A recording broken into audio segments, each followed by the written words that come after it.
I guess you know why you are here, and I hope you do. Thầy nghĩ rằng là chắc các bạn biết là tại sao chúng mình ở đây đúng không ạ? Oh, do you know? Các bạn có biết không ạ? Thầy nói như vậy thì tốt ạ.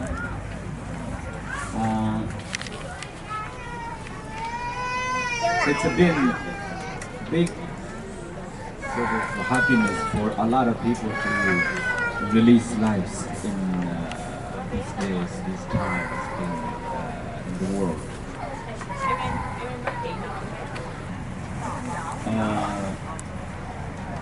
This is also a very long history of tradition,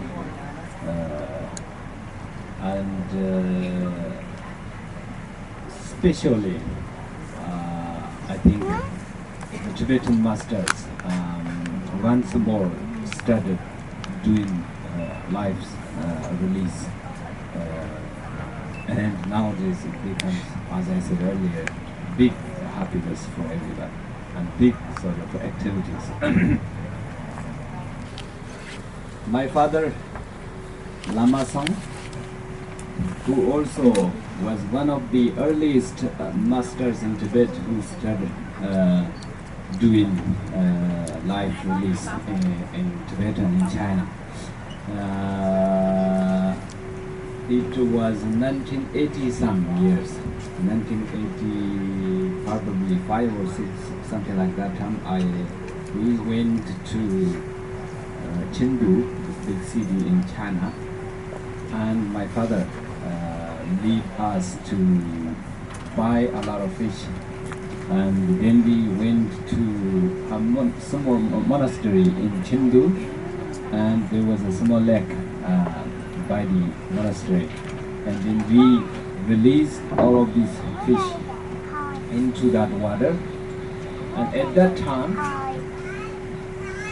Chinese people did not know what we were doing and why we are doing this. So they said, oh, this lama was very rich, or he had so much money, and they thought also it was such a big waste of money. They thought, oh, that lama had so much money, they just buy a lot of fish and throw them in the water. It's a big waste. At that time we did fish release few times, at least 3 or 4 or 5 times every day. So every day a lot of people show up to just watch, and we got a big audience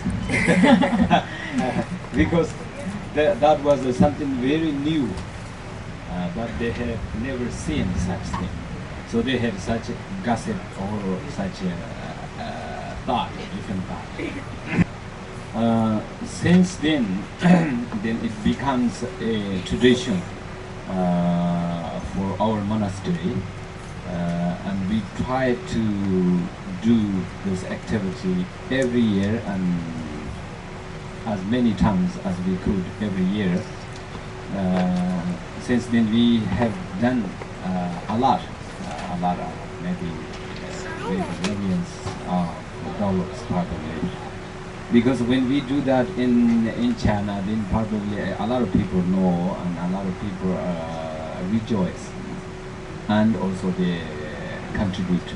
So this has been a great Dharma activity or great riches activity, and a lot of people support, and people were able to establish some good merit by supporting this or by rejoicing this. A lot of Tibetan lamas go around, travel around the world and lead different groups, different people, and teach them how to do this activity, how to release animals or lives. And now this activity is become very popular, and very what's the word, known. So everywhere in China, I think a lot of people know. And one of the biggest fish release that I lead was a few years ago in China, somewhere in China, in Hainan province. And then we bought small fish, baby fish, more than 100 million at that time. And then a lot of people came, about 1,000 people to attend the activity. And from 8 in the morning after until midnight, we released this one by one bag. There were more than 1,000 bags or something, a lot. And then we, so that was one of the biggest fish release that I did. And then every year we are doing a lot of this. And today we also are doing this fish release here in Sega. Live release is very very good, very important activity, and also it's very beneficial. It's benefiting the life that we are releasing, of course, because no sentient beings really want to die, and every sentient being, every sentient being is like every one of us. Of course, we wish for happiness and do not wish unhappiness for oneself. So therefore, this this makes all sentient beings equal, because every sentient being wishes happiness. And killing or a killing animal or a life is a great negative action. So, and also it's a great suffering, of course.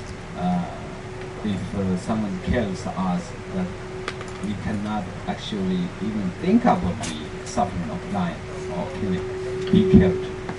It's the same thing, because we all have, like human beings, our body is produced by this flesh and meat and blood and bones. So we have feeling of hurting, suffering, everything. Therefore, it's very difficult to accept this kind of suffering. And it's same to the animals, because they have physical body. Because of that physical body, they have feelings.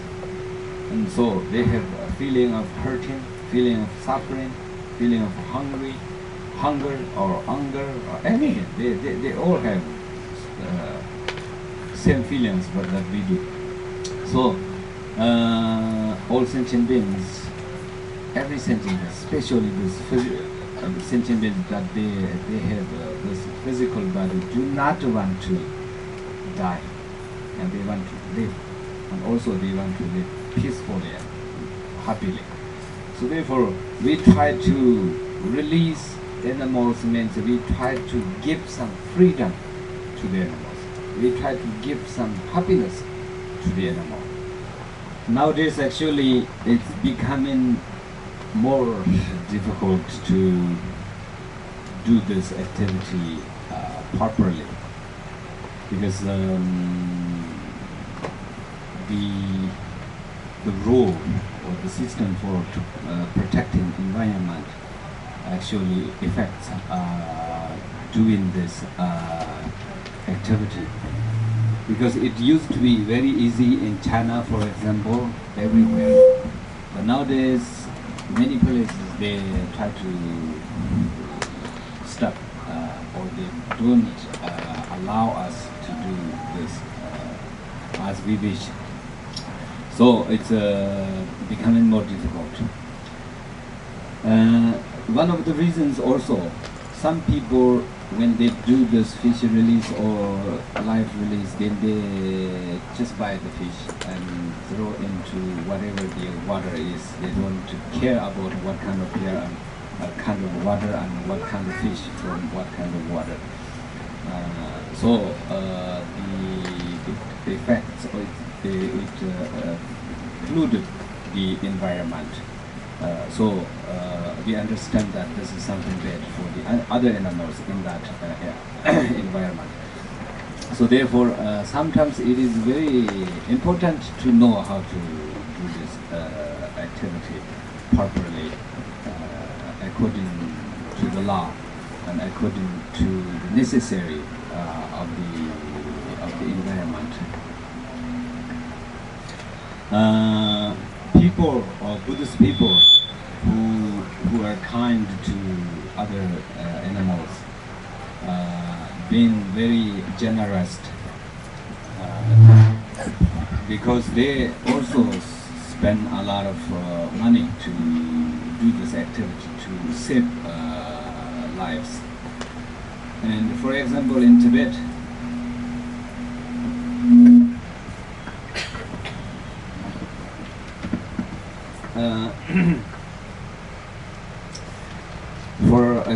Tibet, we buy yaks or sheep, this kind of animals a lot, and they are not cheap. They're very expensive.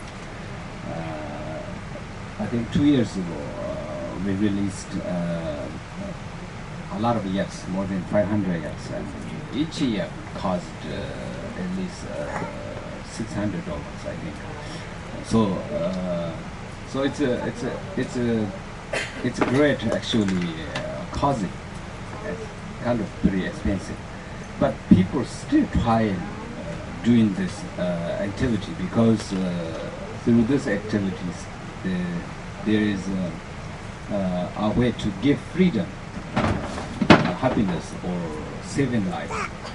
So therefore, people try very hard, and people spending a lot of money on this kind of activity. The reason for us to do this is, of course, we want to earn some merit by saving lives. The merit is not only for oneself, but of course the merit will be for the animal that we saved. And also the merit is not only for that and this, but also for all sentient beings. So, of course, because of our bodhicitta motivation, we are trying very hard to do things like this. And this is good because when we say we are practicing Mahayana, or we are practicing bodhicitta, then of course, how do you practice bodhicitta? How do you develop bodhicitta motivation? Then we have to have a way. We have to have some conditions to that. Which means, of course, I'm practicing my bodhicitta by practicing generosity, and by practicing discipline, by practicing patience, and so on. And then when we talk about generosity, there are three types, or three levels, or three kinds of generosity. And one of them is to give the freedom, or to save fear of animals or sentient beings. So how do we save their fear? Means to free their fear means, of course, they are afraid of, or they have a lot of fear for dying, a lot of fear for suffering. So therefore, when we release them, at least for how long we don't know, but at least for the moment, they're very happy. They're very enjoying. And so we want to see that kind of happiness, or freedom of other beings. So therefore we are doing this. nobody can save us forever, and also we cannot save others forever. But to save means as long as possible, and to save lives means to save at the moment. And then we also have to exchange the situation in between you and others, like we do in practice in Tungling. Same thing. We put oneself into the other's position, and we also put others on one's position and change the position, and then we see, try to learn the situation. Otherwise, we don't never know. If you see yourself in the center, and that's it. We don't care about others too much when one is being in the center, one is being in the main or the principal. Then we don't see around too much. So therefore, we need to put oneself in the other place and to look back at others. That is very effective way to understand a real situation of others. And also, we have to think this way. If oneself, if yourself, if myself is being in that sort of, is being in that slaughterhouse, or oneself is being slaughtered, or is being chopped, one's body, cut or chopping, cutting, or like burning, or beating, all kind of these aggressive actions that people are doing on the animals. So now we see, if I am that animal, that fish, that chicken, that snake, that frog, then what will happen? I mean, what will that be like, that situation? Can I take that? Can I really accept that? No. Or it will be terrible. We have to think this way, so that we have a real or a sort of sincere feelings. Otherwise, we don't have any feelings. Oh, we think, oh, doesn't matter. Oh, okay, that fish is dying, or that fish is maybe delicious, or something like that. We ignore everything. So therefore, we need to go through the situation carefully. Okay, maybe I will stop talking for the prayers.